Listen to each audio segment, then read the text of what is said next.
Hi everyone, Patricia Worby Alchemy Therapies here, and it's autumn now, and we've just had the news that the UK is about to go into a second lockdown from this Thursday, and it's not great news.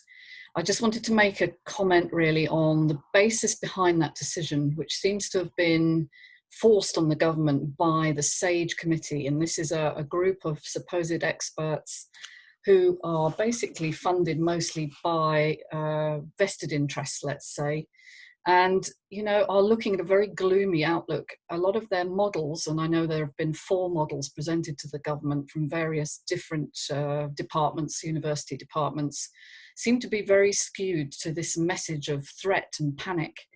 And they're only models. They're models based on, okay, the sort of scenarios, worst case scenarios that could happen if you assume that most people haven't already been exposed, which, that's a moot point. It's certainly the case in the South and certainly in London that a lot of people were exposed prior to our first lockdown because it was spreading rapidly in the population without us being aware of it because we simply weren't testing.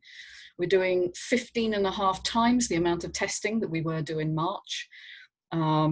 And that's been outlined by Eric Berg, who's done a lot of research on the different approaches in different countries, and he's shown that the UK has the highest change in the amount of testing that's been done before and after. And so, of course, we're going to pick up more cases. It's mostly in the young, and it hasn't actually resulted in high deaths. Okay, deaths are increasing, but then deaths do increase naturally from other causes. We would expect 40,000 people to die alone in this month in November, just from other causes. And we're not, that's not being reported because we're not counting all the other deaths. And there's so much data out there now that is not being taken into account. You need real data. You don't really want to be basing decisions like this, which are going to lock down the entire economy, on a model. And certainly the best data I know at the moment, well, there are 2 sources, but the first one is the Zoe data, which is an app that's been running since, I think, March, April, run by King's College London. And they have 4 million people inputting information on a pretty much daily or certainly weekly basis.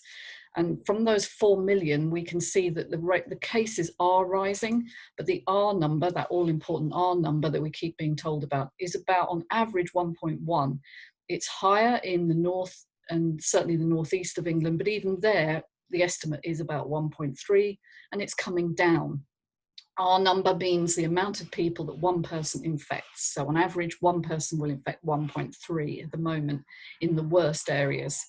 So, but 1.1 is the average over the country. So there are some where it's under 1, particularly in my area. I know I'm in the south of England on the coast, and it's not very high at all. And we're being forced to lock down because the government have changed tack again and decided that this is the solution to bring numbers down and enable people to mix at Christmas, which is very emotive. And of course, it's going to drive people to be compliant again and say, oh, well, if it's for the national good, we need to do that. But it's based on erroneous data pushed by a consensus that is not a broad enough consensus. It's the people on the SAGE committee, as I've said, they all know each other. They're very involved in this whole sort of pharmaceutical push towards the vaccine solution. And if you get enough people panicked and scared, you're going to make sure that they're compliant when the vaccine comes in. So I am very disappointed. I am absolutely aghast, really, that we're doing this again. And the outcome for mental health, for the passions and the priorities of the vast number of young people who are being mostly affected by this, and women who are being disproportionately affected by this shutdown because their jobs cannot be done online, and they're going to lose their jobs at the end of November because the industry that they're involved in, if it's anything to do with hospitality, the arts, anything like that will disappear. There won't be a hospitality industry by the end of November because you'll have basically killed it with this process. So I call for a better, broader consensus of opinion. We need to look beyond the science, which doesn't exist anyway. There's no such thing. There's always disagreements within any profession, and science is no different, as I've said over and over again. But the vested interests have pushed forward this idea that we need to lock down again in order to preserve Christmas. And it's a load of bunkum. The cases are already dropping because basically so many more people are going to become immune just by having contact with the virus, and that's the people that don't show symptoms, so the asymptomatic. And we know that not everybody will produce antibodies as well. It's only about 20% of the population who produce antibodies. So this other push that we've heard about antibody testing, ooh, you know, it's not lasting, so that's why we need a vaccine, is also an erroneous and unscientific decision taken by people who really don't understand science. The immune system doesn't just work through antibodies. That's only a tiny proportion of the component. The other component is a much more sophisticated component, which involves T cells and T memory cells, and that seems to be much more important for COVID. So you're not testing for that, so you wouldn't know, but a lot of people are already immune efficient. The people who are getting ill are the people who already have immune compromising issues. You know, their guts are leaky, they're eating poor diets.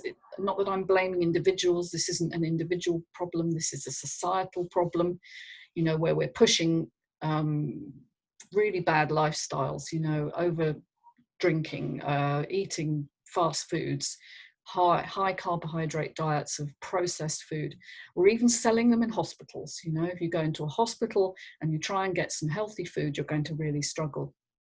The NHS, which is the National Health Service in the UK, should be promoting healthy living as part of health, you know, but what we get are burgers and fast food if you have a look around any major hospital in this country. So, you know, you can't divorce these things and say, well, it's an individual's choice. We have to have public policy towards encouraging people to take responsibility for their health and healing, and to understand why their bodies are failing and why their immune systems no longer work properly. Anyway, that's my rant over. Thanks for listening. As always, do subscribe, and do also check out my new courses, which I'm running on all these subjects, available on Thinkific. I'll put the link below. Take care, everyone. Bye for now. Bye.